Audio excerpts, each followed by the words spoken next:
Hey everybody, this is herculespetix, founder, curator, docent, and gift shop employee of the herculespetix Academy of Comic Book Studies. Today we're going to be looking at Sublife, number 1 and number 2 by John Pham, published by Fantagraphics Books in 2008 and 2009. This is such a sad thing to look at because these were aborted. There was supposed to be more. There's stories in here that continue, and we never find out what happens because Sublime was canceled after number 2. But just the God, look at the presentation of these. Just the printing themselves of these comics are just gorgeous. And John Pham is a world-class cartoonist. There's some amazing shit in here. This is a tragedy to me that there's no more of these. It makes me sick to my stomach. But let's crack these open. The reason why these aren't that centered is because I'm going to have to be flipping these various ways because some of the comics read vertically, some horizontally. So we start off with the first issue. Look at this cover. Just beautiful. And I don't even know if you can tell, but Fantagraphics put in all these bells and whistles. These stars are actually embossed on, like they twinkle. I don't know if you can see it. I hope you can.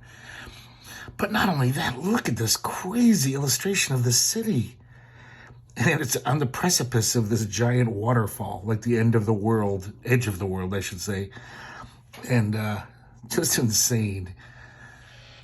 And then look at this, even the spine. It's a silvery. Just beautiful stuff. And this is a silver embossed too, the logo. It's a really nice production all around.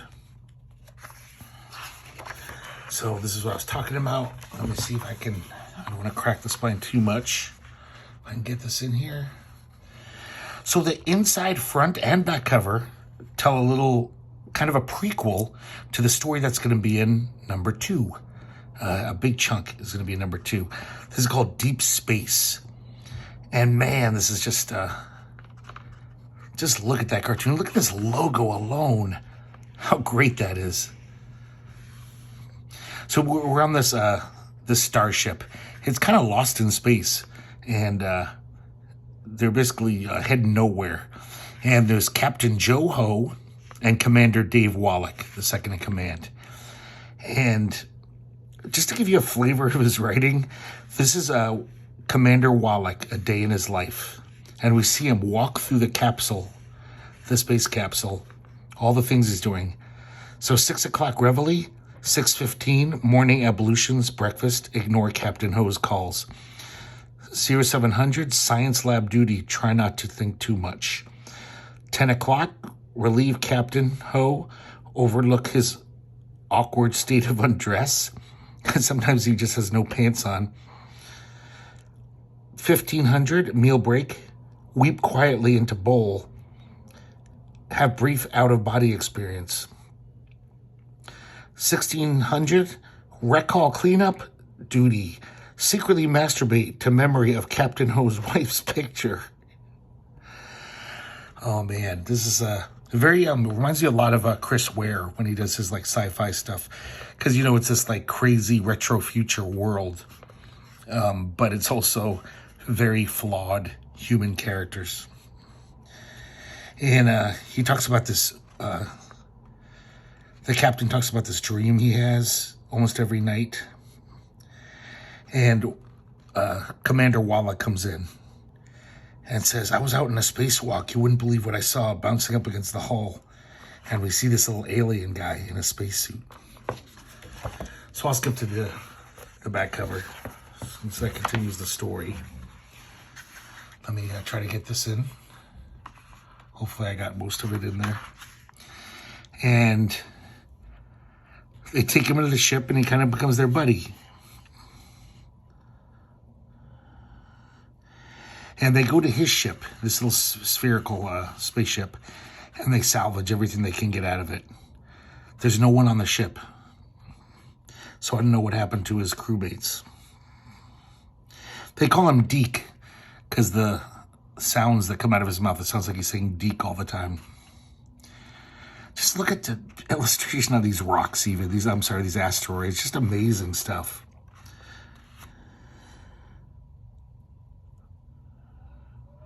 So Deke kind of becomes their guide.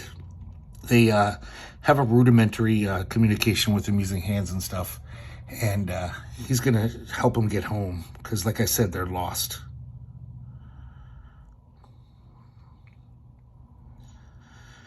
For the first time in months, the captain and I are optimistic that we won't go insane, won't die insane and alone in this godforsaken void. And so wherever Deke points, there we go. Wish us luck. So we'll find out more about these guys in the next issue. Okay, let's get back to the meat. 221 Sycamore Street. That's the title of this whole kind of rambling, long-form story. This is almost like a Robert Altman movie. We see all these different characters intermingling. But we start off with just this cute little cat. Kind of looks like a manga cat. And these 3 dogs across the street rooting in this garbage. Man, I really like his cartooning. These are great dogs and a great cat. And one of them looks across the street and sees the cat. And they all start chasing this cat. And this is like a great action movie, this scene. This is like Babe Pig in the City. I was actually like really on the edge of my seat reading this. Just these dogs chasing this cat. He's trying to escape them.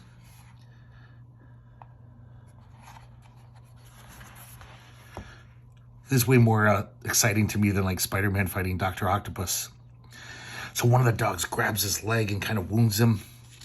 But he gets away once again, and he climbs up this tree. I like these branches, kind of abstract, almost like a design motif. And this little segment ends with just the dogs barking at him, and this poor cat's trapped up in this tree. So now we start off first chapter here, Mildred Lee. And she's a young woman, kind of a loser. It seems like she's maybe had a neurological incident where she can't remember anything. She's late everywhere. She doesn't know what's going on. She's been sleeping too much. She's just losing track of time. So she's late to her class. And just she's tripping over shit. She forgets her books when she runs out the door. And one of her roommates here, Terrence, he's just sitting on the couch watching TV.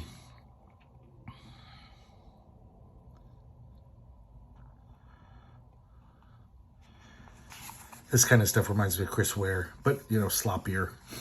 Not that it's sloppy at all, but Chris Ware is so not sloppy that this would probably look sloppy to him. She finds a note that she still owes her old landlady $80. So she's like, God damn it. What am I going to do? She comes back in the house. She basically just gives up. And she goes back into the house to get some money. So she sneaks into Terrence's room, his bedroom, and finds his piggy bank. And she's going to steal from him. But Terrence comes into the room. She's hiding under this desk. And he plops down on his bed.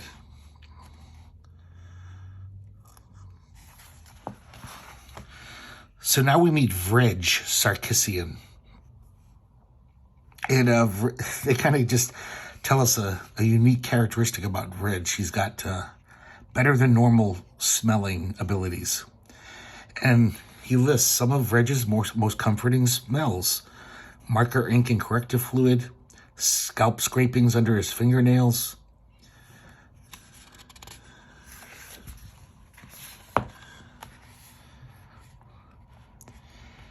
And we'll find this out later. This is the same house. You don't even realize. All these people live together. And kind of lives with this old guy.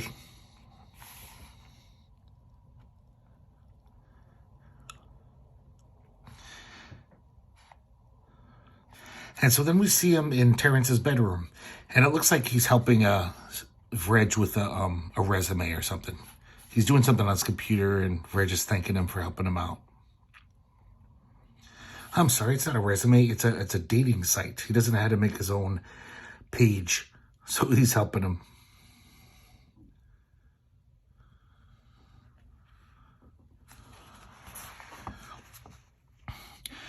They give us some more smells that he likes. His 10-year-old drool-stained pillow, his dad, his shoes worn throughout the day without socks.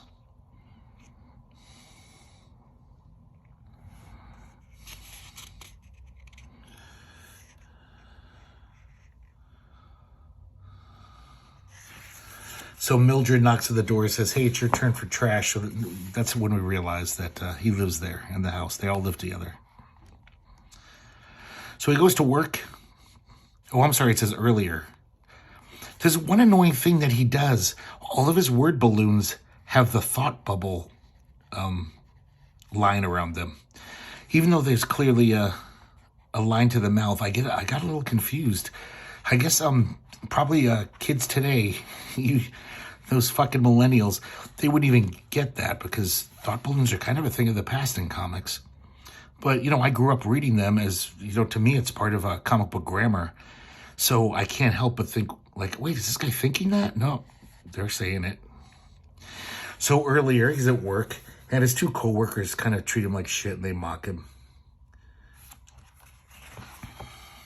So when he gets home after his long day at work, that old guy's watching TV on the couch, and he plops down in bed, and he's playing with his shoes, and he pictures them as the faces of his coworkers, and he's smushing them together, and then, of course, he smells them, because that's one of his favorite smells. So now we get to meet that old guy, Hubie Winters. He's a school teacher at a private school. I think it's a Catholic school. He teaches religion. And the kids are just always harassing him and playing little pranks on him. And his nerves are shot. He's not doing well. These kids have worn him down to a nub. And so basically, he's just constantly ranting about how much he hates these kids. And how he's wearing down. He's winding down. Just walking home from work, he's got to stop and rest on these parking meters. He's really, it's almost like physically debilitating for him, this stress. So he gets home, him and Terrence. Oh, Terrence goes to that school, by the way. He's even in his class. So they walk home together, and they're watching TV, and Hubie is just ranting and going on about these damn kids.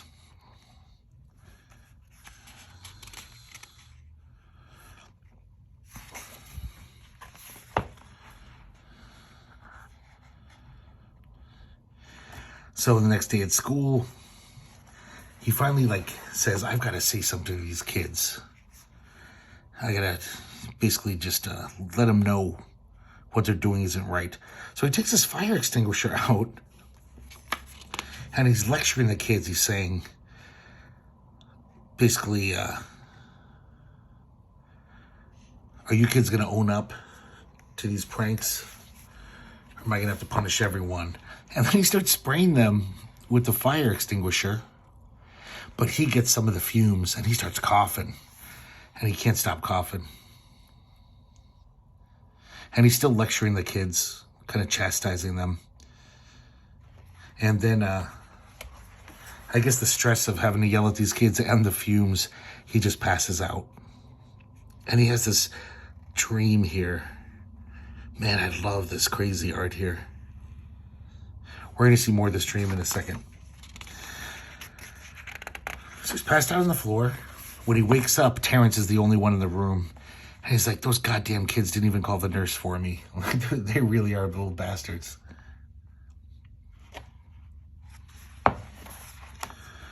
So they walk home once again. And Hubie's almost crying in the streets. He's really he's kind of made a mess of things. And of course, when he gets home, he's still ranting about how they should bring back corporal punishment in schools. There's another little kind of reminds me of Chris Ware. This little cutaway of the house. We see Terrence's basement apartment here. And he has this little fantasy of the meanest kid in class who's very tiny. And he gets to lecture him and he gets to whack him with a ruler on his back. A little revenge fantasy makes him feel better. And he passes out in front of the TV.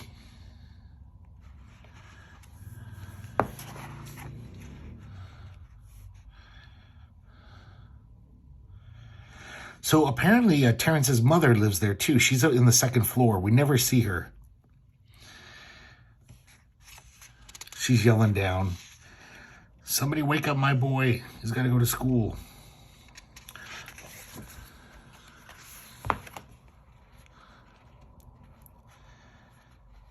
And so then we, this is very like, like Pulp Fiction-y. So now we see, oh shit, what's her face? Sorry about this. Mildred. This is the scene we just saw earlier from Mildred's point of view when she was late for her class. Fuck, what time is it? What time is it? So now, so I guess, it's all playing with time and stuff. Terrence goes down to his bedroom, and this is kind of odd, this thing. I thought actually his eye was morphing here, but that's just the cursive T of the sheet. And we're back in that dream world that Hubie was dreaming of early. And we see Hubie and Vledge, but Vledge is this like hand creature. And I don't know if that's supposed to be Mildred when she's a little girl. But man, I love this monochromatic blue. Beautiful, just tons of lines.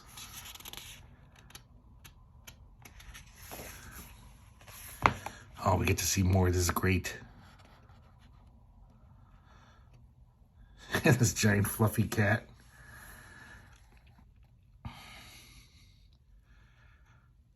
Man, this is cool stuff.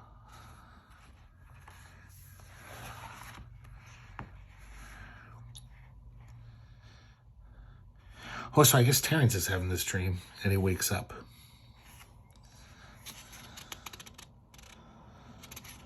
Oh, I love that. So good.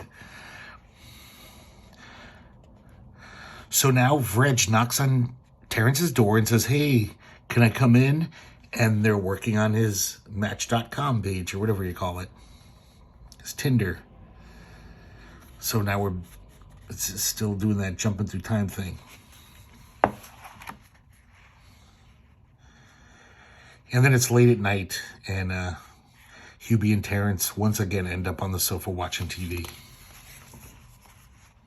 Now we cut away to these new characters. B.E.A. Los Hermanos McDonald. I don't know why they won't give their names to protect their identities, I guess. And these guys are total racists, like hardcore, like militia type racists. And just driving around the city, and he's just ranting about all the Asians and the Hispanics, and typical like racist stuff. How this country was made for white men, and what the hell happened.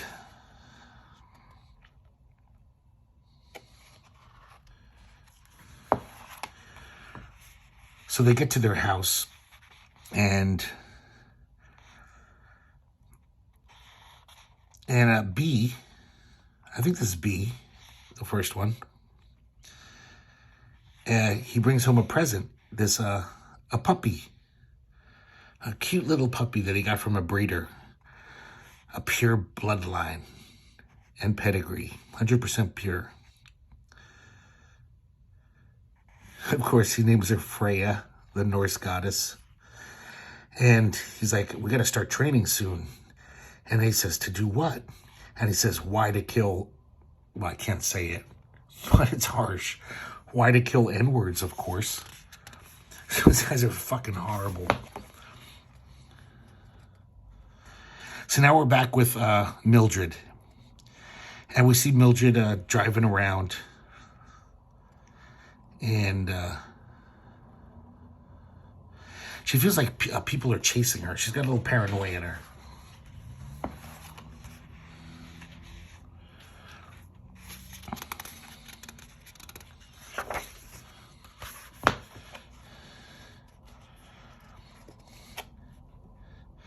And she gets home, Vleg is cooking dinner. Everyone eats. And then she gets ready to hang out with her friends.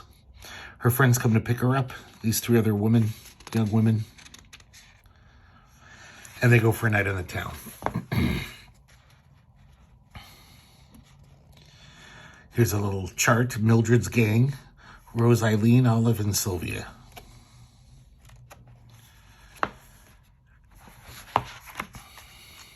I like how they have all distinctive faces. So they go to this cool nightclub. They're dancing. Mildred flirts with the DJ. She even grabs his butt.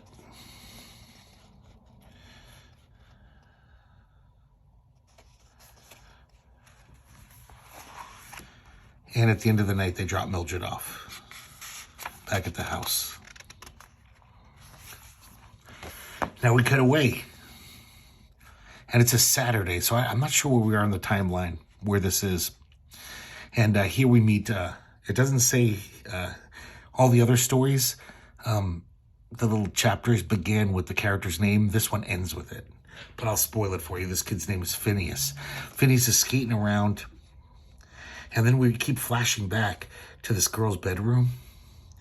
And she's like, oh crap, Phineas, get up. So then we see Phineas on the phone later talking about what happened that morning. Apparently, he was having sex with this girl, overslept, the father came home. So now we see the flashback again. He jumps in the closet, but then he comes out to get his stuff. He's going to try to jump out the window or something.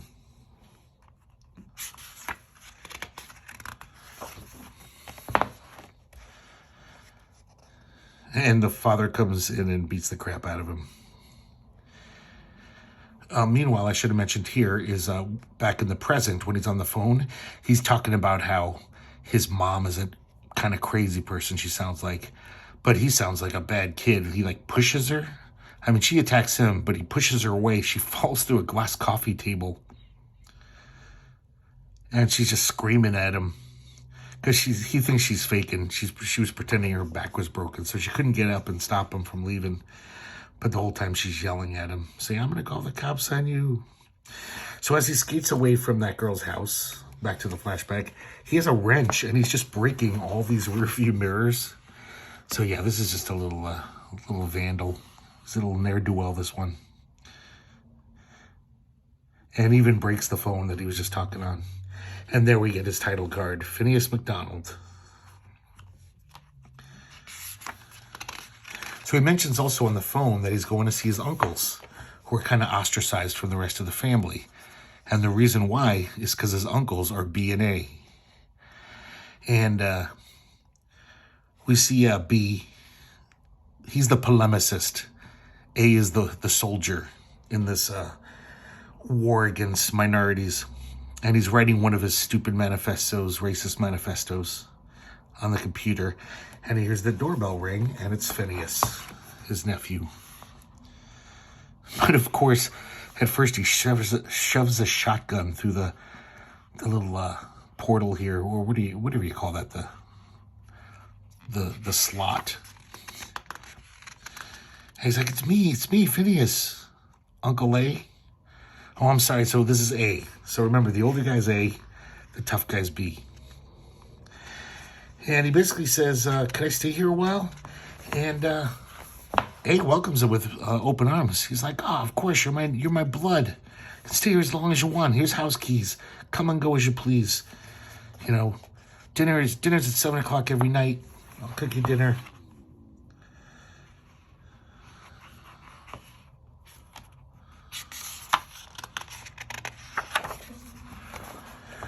So Phineas goes out to skate.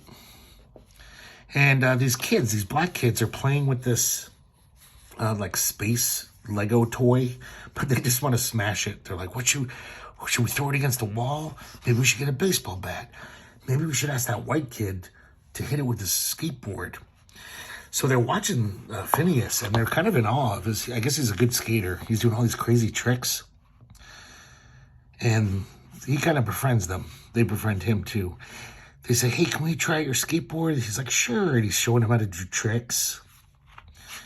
And then he realizes it's getting a little late. He's got to get home in time for dinner. So that's what he does. And he sees his Uncle B for the first time. And he says, is Freya here? And he's like, yeah, she's out back. So I guess Phineas hasn't seen his uncles probably in like 8 years or so, since he was a little kid.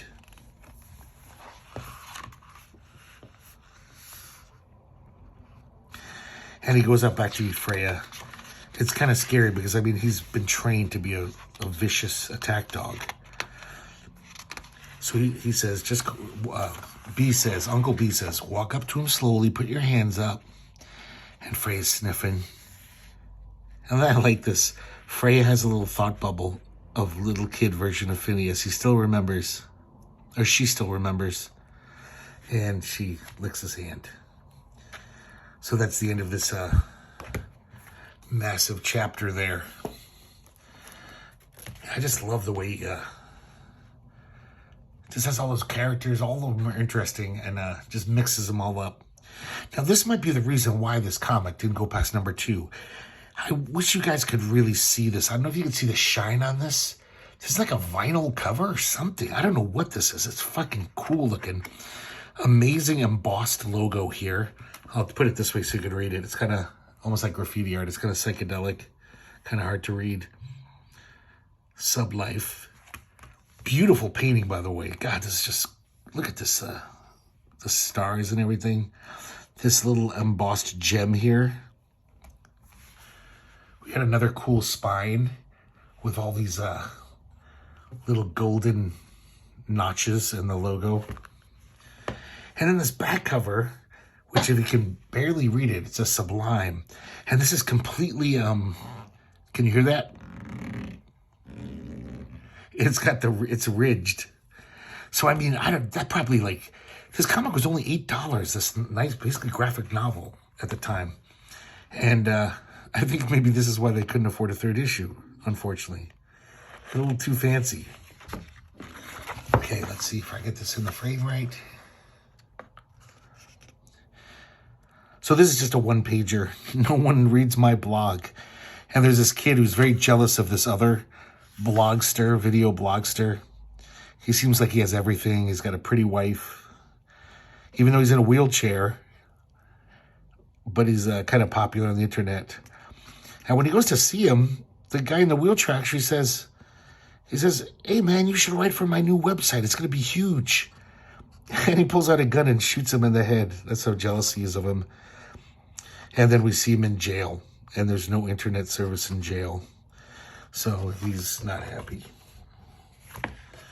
Okay, guys, this Deep Space takes up the bulk of this.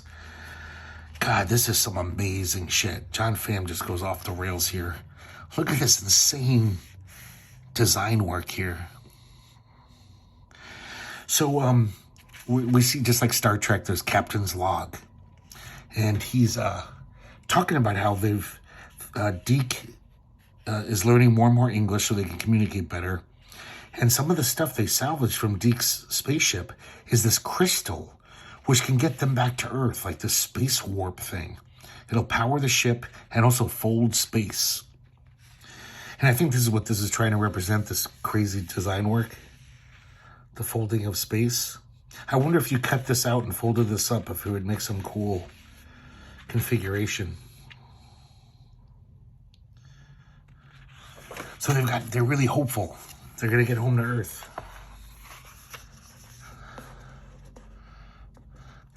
And the only way it'll work is if they go into a certain type of cloud nebula. And luckily they're very close to one. And look at this. This is like Virgil Finlay shit. This is so good. Amazing stuff. And then Captain Ho has a flashback to being back on Earth in Joshua Tree with his wife and his infant son. And it's just a beautiful day.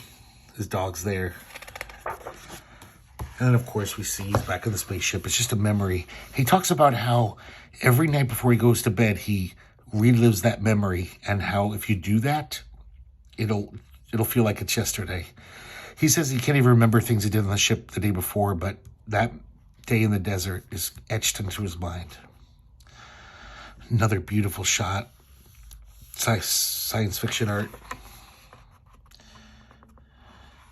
So they're getting ready to activate the crystal.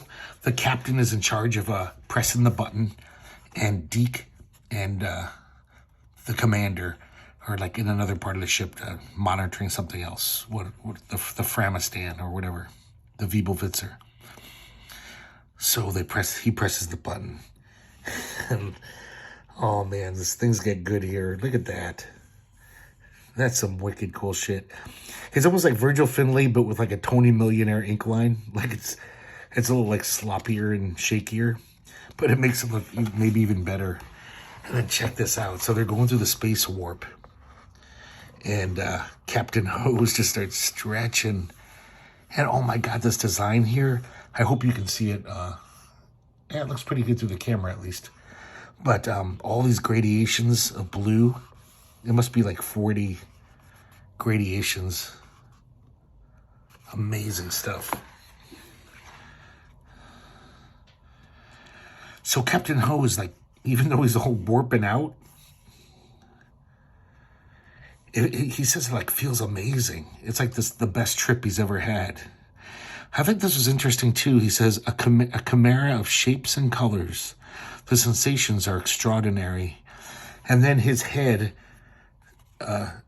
impinges up upon those same word balloons. So it's almost like this moment is just like blort.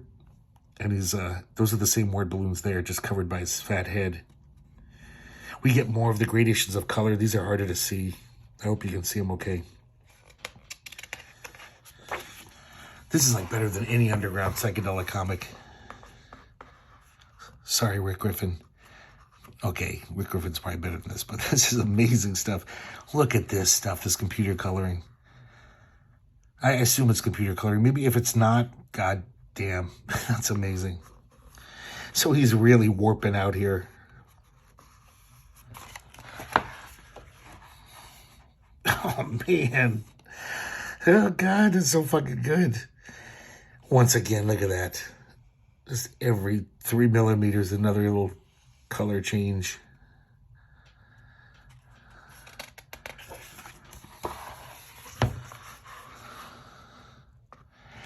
And so because it feels so good, the captain keeps hitting the warp button. He can't stop himself. The sensations are extraordinary. I would very much like to feel them again. I want to press this button forever and ever, basically, he says. And they're calling up to him. They're like, Captain, please stop. What are you doing? More great warping. Oh, that's so cool. These are all back tattoos.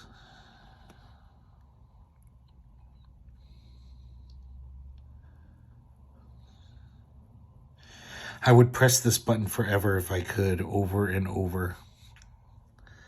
And so finally Deke has to come up and conk him on the head with a wrench because he won't stop pressing the button. And they warp out of that nebula somewhere. Who knows where they are? It says, author's note, this is kind of fun. Bend these 2 pages thusly to simulate space warp effect.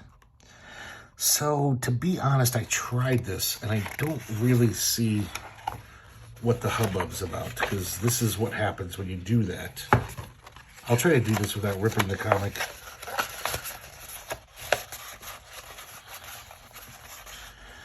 So I guess that's what you get.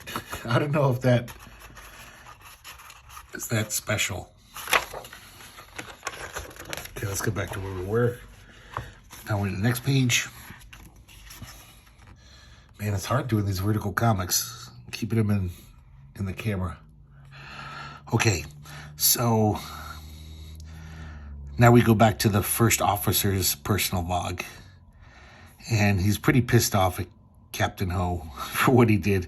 Because for all they know, they're like 10 times farther away from Earth now. They have no idea where they are. They're lost in space even more than they were. But he does recognize Captain Ho feels terrible about it. And while he's recovering, he asks for Deke to get the photo of his family to pin up on the wall in his recovery room in the sick bay. The crystal's almost depleted.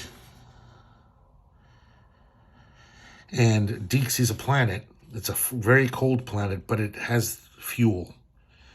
So at least they can keep trying to find a way to get to Earth. And that's the end of that chapter. And as far as I know, that's the end of Deep Space. I don't know if he ever continued it anywhere else. I couldn't find out on the internet. So now we're back to, we got Uncle B here.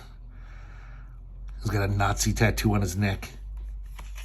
And he wakes up and sets about his day to do his chores. Let me,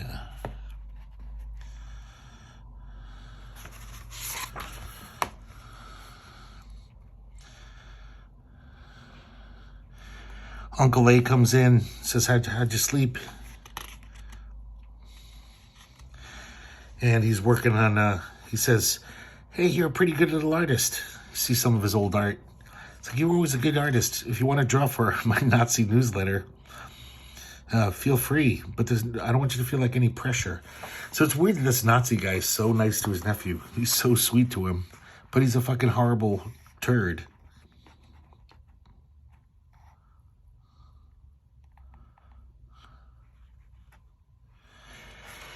And they're basically driving off to the first chore of the day.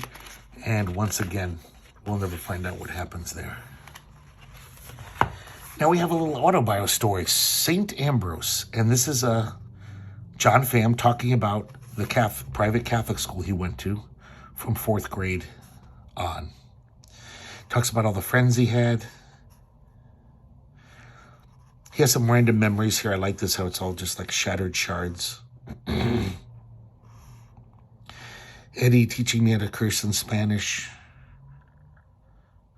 Transvestites waving at us on their way into church. So I guess it was a very liberal church. The weirdly heroic portrait of Jesus behind our altar. Danny Buttress in an incredible display of flexibility, sucking his own dick in 6th grade. So the next page we find out what happened to all those friends. Some of them were successful, some of them died, some of them became drug addicts. He throws in some more memories, a few more shards of memory. Then he gives a little history of the actual St. Ambrose.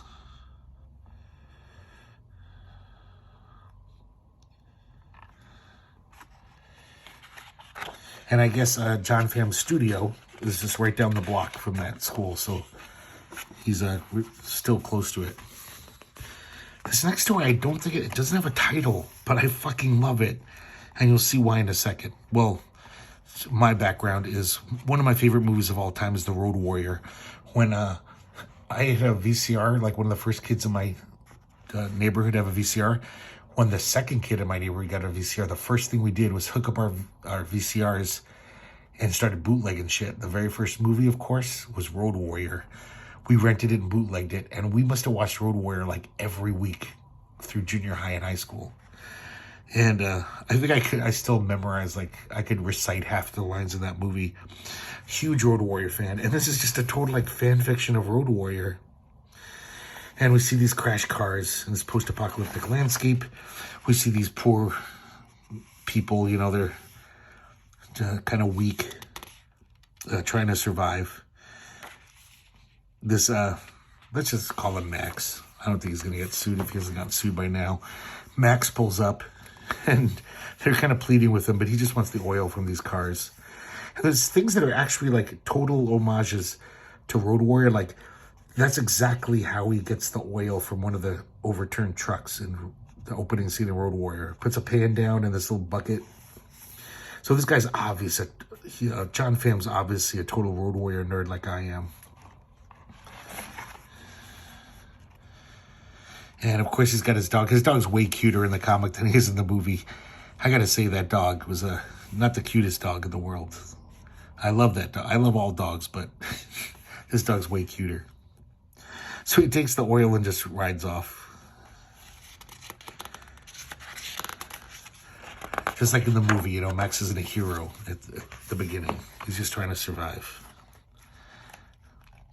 And then the same couple later on, these other guys pull up, and they're the bad guys. They're like the gay boy berserkers, or the smegma crazies, as the Mad Max, the Road Warrior script calls them. I used to own the Road Warrior script. I had a copy of it. It's one of the few things I've lost over the years. I've held on to things from when I was 6 years old. But the Road Warrior screenplay, if you ever get your hands on it, I'm sure it's on the internet. It's really interesting. If you're a Road Warrior fan, the ending's totally different. You get things like that all those guys who work for Lord Humongous, they're called smegma crazies or gay boy berserkers. Both great punk band names. I never got to name a band that when I was in bands, but I always wanted to. So, of course, they treat these people way worse than Max did. And they kill the man. And they rape the woman. Just like in Road Warrior. Now we cut away to this bunker. And we see this little girl. And there's a picture on the wall. It looks like her mother, because she looks very much like her. And she's pretty safe down there. She's got all this food, medicine. And she hears a thumping on the door, or kind of someone playing with the door to the shelter.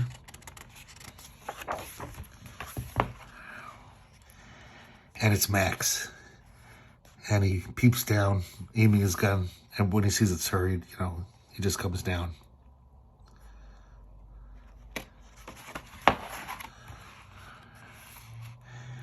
I like, too, how this is a totally different style than this kind of like heavily shaded, Dalrymple-esque kind of art.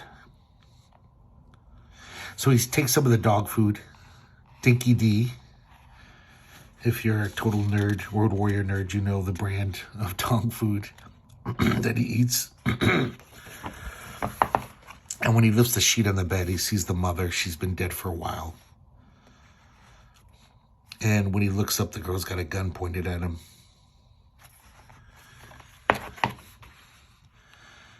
And it's weird because, the dog he always protects Max, but I guess he realizes this girl's a good girl. So he doesn't attack her or anything. He licks her foot, actually. And she fires at Max. But it hits a can of food behind him. And the dog's just looking at Max like, I'm not gonna attack this cute little girl for you. Sorry. And then she says sorry to him. So they both get out of the bunker. I don't know why they leave, or why she leaves.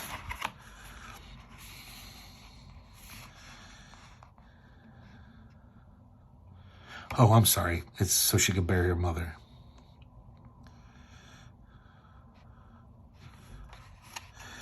There's, I guess, a still active water pump out there. She takes a little standing bath while Max eats his Dinky D.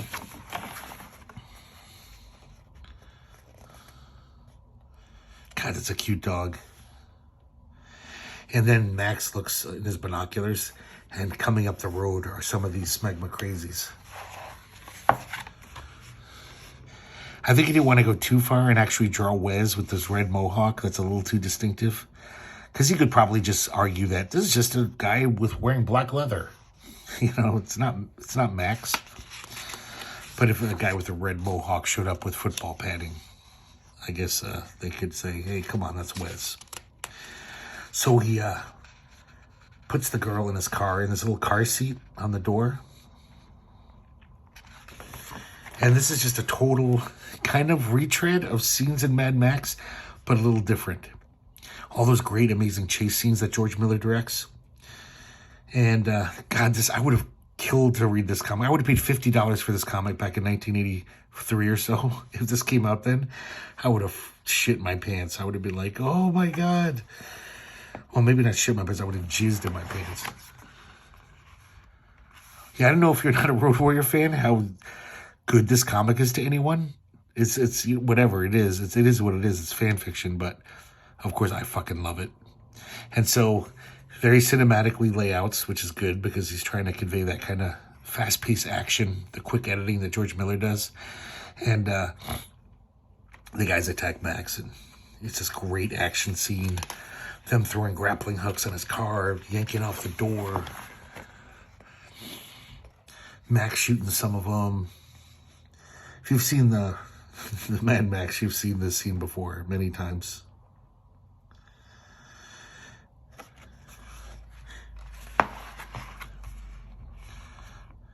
And this is very just like totally for Mad Max. I guess this is a Wes type guy. He's, clawing at Max from the roof.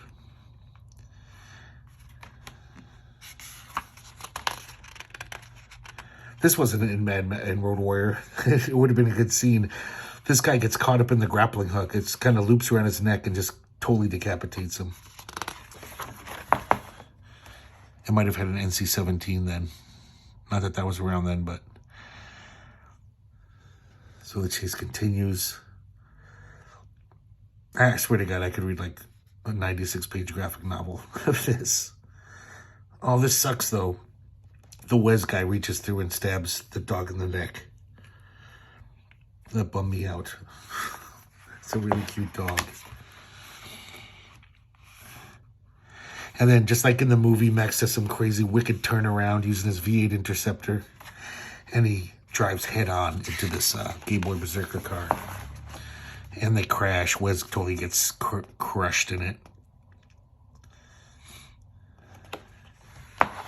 And the driver comes out of the car and starts strangling Max.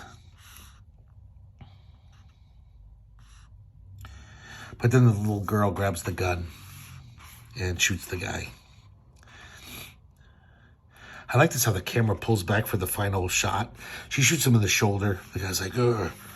And then it pulls back. And he's still strangling Max. And then you just see him fall backwards.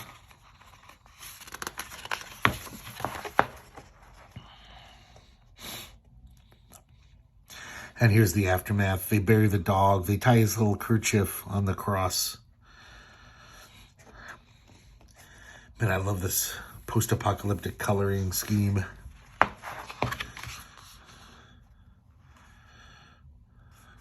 God, this is a really interesting page. Just this total quietude after all the crazy action. So it's like the camera pulls all the way back and then pulls back in. And we see Max and the little girl walking into the distance down the highway. And now we have a little inside back cover here. And it looks like it's Vledge from the that Sycamore story. And he's basically talking about how he wants to be a baseball star really bad. I gotta pull this up a little to read it. And he calls himself Sarko Sarkisian. That's his baseball name. And it's basically it's a documentary about him that's in his mind, his fantasy documentary. On and off the field, Sarko's proves himself to be a man of real character. The generosity, the whoring, the passion for the game, the insatiable appetites, in addition to the whoring. So he just thinks if he became a baseball player, his life would be like this 24/7 carnival.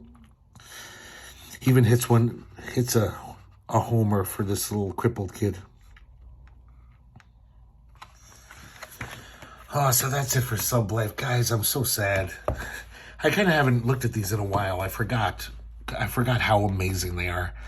But even though these stories don't finish, maybe they collected them and finished them. I don't know.